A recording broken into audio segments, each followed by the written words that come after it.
భాద్రపద మాసంలో వచ్చేటువంటి శుద్ధ చతుర్దశి తిథి ఉన్నటువంటి రోజున శతభిష నక్షత్రంతో కలిసినటువంటి శుక్రవారం నాడు దత్తాత్రేయుల వారు దేవదేవ దత్తాత్రేయ స్వరూపంగా అవతరించారని చెప్పని మనకి దత్తపురాణం తెలియజేస్తోంది. సహ్యాద్రి పర్వతం మీద ఆశ్రమాన్ని నిర్మించుకొని సుఖంగా జీవనం సాగిస్తున్నటువంటి దత్తాత్రేయుల వారు ఈరోజు లోకానంతటిని కూడా అనుగ్రహించడం కోసం అని చెప్పని దేవతల చేత కూడా ఆరాధింపబడేటువంటి తన దివ్యమైనటువంటి స్వరూపాన్ని 4 భుజములు కలిగి ఒక చేతిలో శంఖమును, ఒక చేతిలో చక్రమును, ఒక చేతిలో గదను, మరో చేతిలో లీలాపద్మాన్ని ధరించి ఈరోజు తన యొక్క స్వస్వరూపాన్ని ప్రదర్శించారు. అలా స్వామివారు అవతరించగానే సత్యలోకంలో ఉన్నటువంటి బ్రహ్మదేవుడు భూలోకానికి దిగివచ్చి సహ్యపర్వతం మీద అవతరించినటువంటి ఈ దేవదేవ దత్తాత్రేయ స్వరూపంగా ఉండేటువంటి స్వామివారిని పూజించాడు. ఇలా బ్రహ్మచేత మొట్టమొదటిగా పూజలు అందుకున్నటువంటి స్వరూపం దేవదేవ దత్తాత్రేయ స్వరూపం కనుకనే ఈయనకి దేవదేవుడు అనేటువంటి నామం కలిగింది. నాటి నుండి నేటి వరకు కూడా ఎవరైతే ఈ భాద్రపద శుద్ధ చతుర్దశి ఉన్నటువంటి రోజున దత్తాత్రేయుల వారికి పంచామృతాలని నివేదన చేసి తాంబూలాన్ని సమర్పిస్తున్నారో వారికి వారి మనస్సులో ఉండేటువంటి కోరికలన్నీ కూడా నెరవేరుతున్నాయని దత్తపురాణం మనకి తెలియజేస్తోంది. కనుక ఈరోజు దత్తాత్రేయుల వారికి మనం అందరము కూడా పంచామృతాలని నైవేద్యంగా అర్పణ చేయడం, తాంబూలాన్ని సమర్పణ చేయడం చేసినట్లయితే మన మనస్సులో ఉండేటువంటి కోరికలు నెరవేర్చుకోగలుగుతాం. అందున దత్తప్రభువుకి అత్యంత ప్రీతిపాత్రమైనటువంటి గురువారం కూడా ఈరోజు కలిసి వచ్చింది కనుక మనందరికీ కూడా ఈరోజు ఖచ్చితంగా ఆరాధనీయమైనటువంటి స్వరూపం దత్తాత్రేయుల వారు. దత్తాత్రేయుల వారికి ఉన్నటువంటి 16 దివ్యమైనటువంటి అవతారాల్లో ఈ దేవదేవ దత్తస్వరూపం అనేది ఈరోజు ఆవిర్భవించినటువంటి స్వరూపం.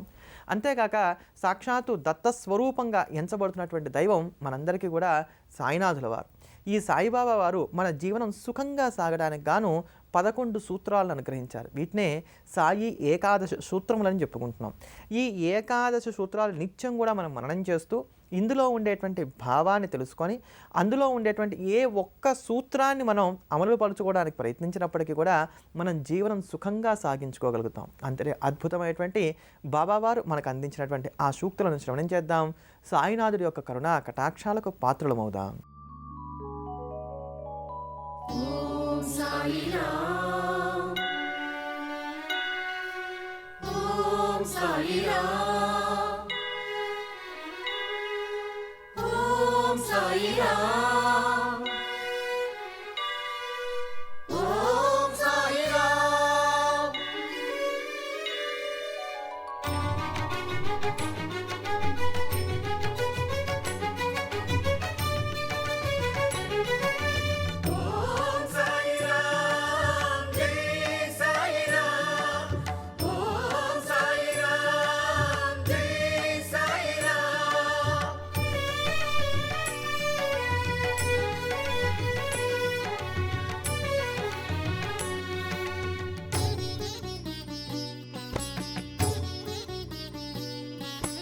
కలవరపడకు కలను మీ అందరిలో,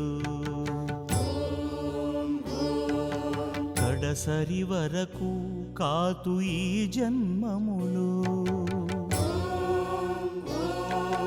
కలవరపడకు కలను మీ అందరిలో.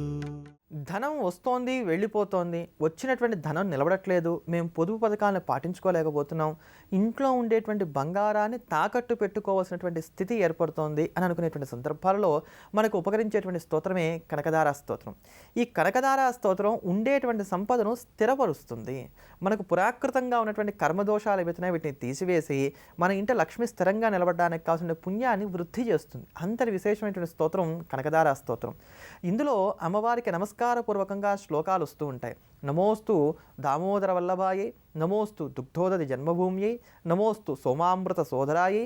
ఇలా తల్లి నీకు నమస్కారం అనేటువంటి పదాలు అనేకం వస్తాయి ఇందులో. ఇలా నమస్కారం చేస్తూ రావడం వలన మనకు ఉండేటువంటి దోషాలు ఏవైతున్నాయో ఇవన్నీ కూడా తొలగిపోయి మనం ఉండేటువంటి ఐశ్వర్యం నిలబడుతూ ఉంటుంది. ఎందుకు ఈ మాట చెప్పారు అంటే అసలు భగవంతుడికి ఒక్కసారి నమస్కరిస్తే మనకు కలిగేటువంటి ఫలితాన్ని శాస్త్రం ఈ ప్రకారంగా చెప్పింది. గతం పాపం, గతం దుఃఖం, గతం దారిద్ర్యమేవచ. మనలో ఉండేటువంటి దుఃఖములు కానీ, మనకు ఉండేటువంటి పాపములు కానీ, మనకు ఉండేటువంటి దోషాలు కానీ ఇవన్నీ కూడా 2 చేతులు ఎత్తి ఒక్కసారి భగవంతుడికి నమస్కారం చేస్తే తొలగిపోతాయట. అటువంటి నమస్కారాలు ఇందులో చాలా వచ్చాయి. అనేక మార్లు మనం నమస్కారం చేస్తూ చెప్పాం, అమ్మా నీవు చంద్రుడికి సహోదరివి, అమ్మా నీవు సాక్షాత్తు నారాయణుడికి ప్రియురాలివి, అటువంటి ఓ తల్లి నీకు నమస్కారం అంతేగాక సహస్రాలలో నివసించేటువంటి మహాలక్ష్మి నీకు నమస్కారం, నమోస్తు శతపత్రనికేతనాయి, నమోస్తు దామోదర వల్లభాయి, నమోస్తు దుగ్ధోదధి జన్మభూమ్యై, ఇలా అనంతంగా ఇందులో నమస్కార శ్లోకాలు వచ్చాయి కనుక దానికి ఆ తల్లి పరవశించి, ఒరి ఇన్నిసార్లు నాకు నమస్కరించి ఇంతగా అర్థించాలా, ఏమీ పర్వాలేదు నాయన, నీకు నేనున్నాను, నీకున్నటువంటి కష్టమంతా పోగొడతాను, నీ ఇంట స్థిరంగా ఐశ్వర్యం నిలబడుతుంది అని చెప్పని అమ్మవారు మనల్ని ఆశీర్వదిస్తారు. అంత భవ్యమైనటువంటి స్తోత్రం ఈ కనకధారా స్తోత్రం. అందుకని అటువంటి నమస్కార శ్లోకపూర్వకమైనటువంటి ఈ కనకధారా స్తోత్రాన్ని నిత్యం పారాయణ చేస్తూ వచ్చినట్లయితే మనకు ఉండేటువంటి ఇబ్బందులన్నీ తొలగిపోతాయి. అంతటి భవ్యమైనటువంటి ఆ కనకధారా స్తోత్రాన్ని శుక్రవార శుభవేళ శ్రవణం చేసి సిరులను ఒసిగేటువంటి మహాలక్ష్మి యొక్క పరిపూర్ణమైనటువంటి అనుగ్రహాన్ని మనమందరం కూడా పొంది ధన్యులమవుదాం. दद्याद्दयानुपवनो द्रविणाम्बुधाराम्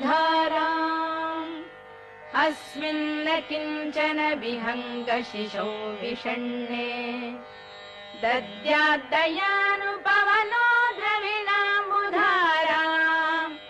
अस्मिन्न किञ्चन विहङ्गशिशौ विषण्णे दुष्कर्म घर्ममपनीय चिराय दूरम् नारायण प्रणयिनी नयनाम्बुवाहः गीर्देवदेति गरुडध्वज सुन्दरीति शाकम्भरीति शशिशेखर वल्लभेति सृष्टिस्थितिप्रलयकेलिषु संस्थितायै तस्यै नमस्त्रिभुवनैकगुरोस्तरुण्यै श्रुत्यै नमोऽस्तु शुभकर्मफलप्रसूत्यै रत्यै नमोऽस्तु रमणीयगुणार्णवायै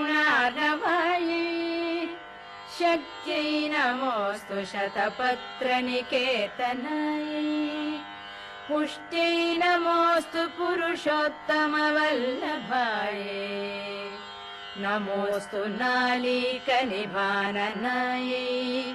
नमोऽस्तु दुग्धोदधि जन्मभूम्यै नमोऽस्तु सोमामृतसोदरायै नमोऽस्तु नारायणवल्लभायै नमोऽस्तु हेमाम्बुजपीठिकायै नमोऽस्तु भूमण्डलनायिकायै नमोऽस्तु देवादिदयापरायै नमोऽस्तु शार्ङ्गायुधवल्लभायै नमोऽस्तु देवी भृगुनन्दनायै नमोऽस्तु विष्णोरुरसिस्थितायै नमोऽस्तु लक्ष्मी कमलालयायै नमोऽस्तु दामोदरवल्लभायै नमोऽस्तु कान्त्यै कमलेक्षणायै नमोऽस्तु भूत्यै भुवनप्रसूत्यै नमोऽस्तु देवादिभिरर्चितायै नमोऽस्तु नन्दात्मजवल्लभायै सम्पत्कराणि सकलेन्द्रियनन्दनानि साम्राज्यदानविभवानि सरोरुहाक्षि మన నిత్య జీవితంలో మనం ఎదుర్కొనేటువంటి విభిన్నమైనటువంటి కష్టాల్లోంచి మనం బయటపడడానికి గాను నిత్యం చాలా సులభమైనటువంటి తేలికైనటువంటి పరిహారాల గురించి తెలుసుకుంటున్నాం కదా. ఆ క్రమంలో నేటి రోజున వివాహానికి సార్థకతను చేకూర్చేటువంటి సంతానం కలగడానికి అవరోధాలు ఏర్పడుతున్నాయి. ప్రధానంగా గర్భపాత దోషాలు కలుగుతున్నాయి, పదే పదే ఎబార్షన్స్ కలుగుతున్నాయి అనుకున్నప్పుడు ఇటువంటి ఎబార్షన్స్ కలగకుండా కలిగినటువంటి గర్భం నిలబడడానికి, చక్కటి శిశువుని మనం పొందడానికి మనకు ఉపకరించేటువంటి తేలికైనటువంటి పరిహారాన్ని గురించి తెలుసుకుందాం. దీనికి ఏం చేయాలి అని అంటే, రాధాకృష్ణటువంటి దేవాలయానికి వెళ్ళాలి. ఏ రోజు వెళ్ళాలి? గురువారం నాడు వెళ్ళాలి. ఏదైనా పర్వాలా, ఒక గురువారం. ఆ గురువారం నాడు రాధాకృష్ణుల యొక్క దేవాలయానికి వెళ్ళి స్వామివారికి వెండి వేణువును కానుకగా సమర్పించాలి. వెండితో చేసినటువంటి వేణువును కానుకగా సమర్పించాలి. మనకు ఉండేటువంటి స్తోమతను బట్టి, మనకు ఉండేటువంటి శక్తిని బట్టి ఈ వెండి వేణువును సమర్పించవచ్చు. చిన్నది కానీ పెద్దది కానీ చక్కగా సమర్పించవచ్చు.